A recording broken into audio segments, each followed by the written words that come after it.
भाई चंद्रशेखर आज़ाद जी एक संघर्षशील व्यक्ति हैं और वो दलित, मुस्लिम, आदिवासी, अति पिछड़ा सबके हक की आवाज़, चाहे वो सड़क से लेकर सदन तक क्यों ना हो, हर मुस्लिमों का आवाज़ को बुलंद करने का काम करते हैं। बिल्कुल इतना तो पता चल गया है कि अब दलितों से टक्कर लेना कहीं न कहीं अपना नुकसान करना। ये तो टक्कर लेने की एक अगर बात आपने कहा तो टक्कर लेना तो चेतावनी के टाइप नहीं लग रहा है कि मैं अब दलितों से टक्कर नहीं लेना है। ये सब क्या होता है कि क्या होता है, सिर्फ चंद्रशेखर आज़ाद रावण के आ जाने से और दलितों में तेवर बढ़ा है या फिर पहले से ही तेवर था? चाहे वो जेएमएम हो, कांग्रेस हो, बीजेपी हो, तमाम नेता आज कहीं ना कहीं समझ रहेंगे अगर इसका बात नहीं करेंगे हम विधानसभा में, लोकसभा में, तो यहाँ पे एक है शख्स जो कि सब पे भारी पड़े हुए हैं, वो भीम आर्मी और बड़े भाई चंद्रशेखर आज़ाद जी हैं। कोई दलितों की आवाज़ उठाता है तो कोई मजलूमों की आवाज़ उठाता है। इस तरह से एक आवाज़ बहुत बड़ी तेज बुलंदियों से आ रहा है, जो क्या होता है कि गांव से चलकर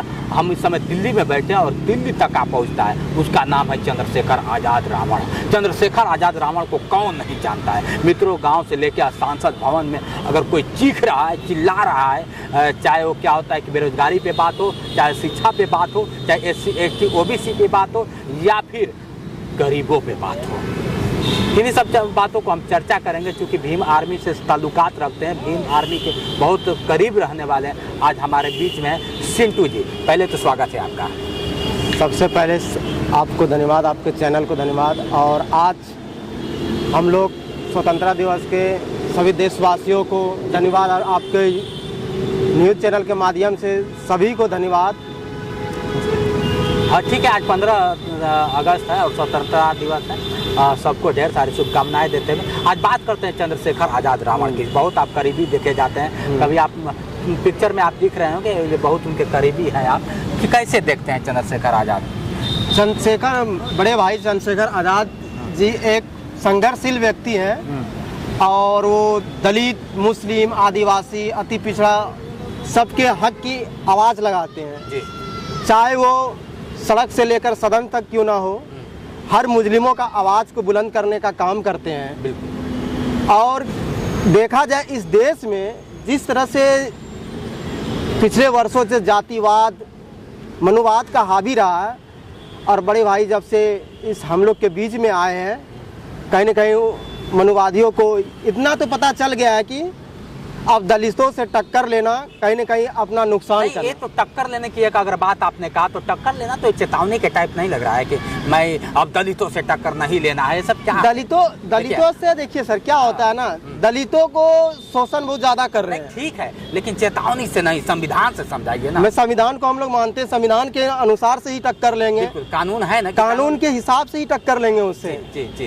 क्योंकि आप अभी देख रहे हैं सर कि देश में सुप्रीम कोर्ट के 7 जजों के बैच जैसे SC ST ऊपर में क्रीमी लेयर और वर्गीकरण को लेकर के आगे, क्या इतना हमारा दलित समाज, आदिवासी समाज मजबूत हो गए हैं कि उसके ऊपर क्रीमी लेयर लगाने के सवाल उठता है कि क्या होता है, सिर्फ चंद्रशेखर आज़ाद रावण के आ जाने से और दलितों में तेवर बढ़ा है या फिर पहले से ही तेवर था?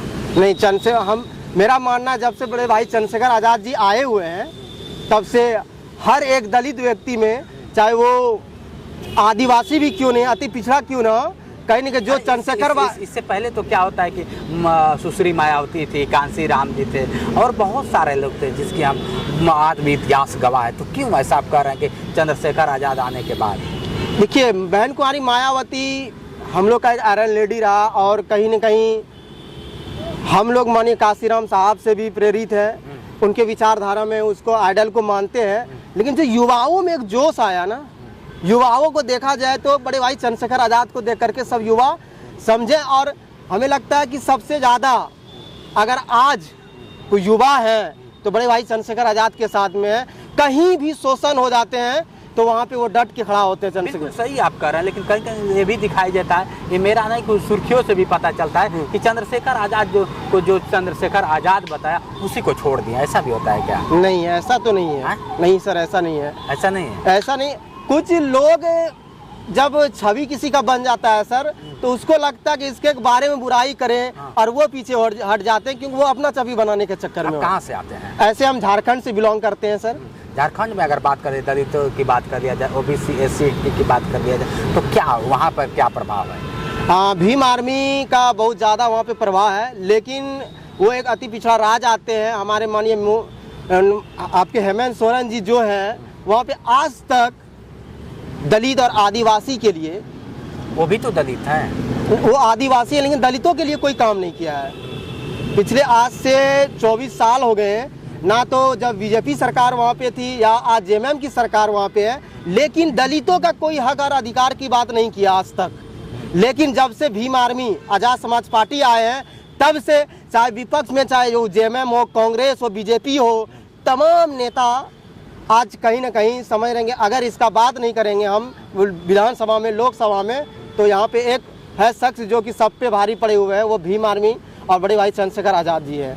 चलिए, तो जिस तरह से बता रहे हैं कि भीम आर्मी चंद्रशेखर आज़ाद, अब आप समझ सकते हैं जैसे कि सर आप देखो कि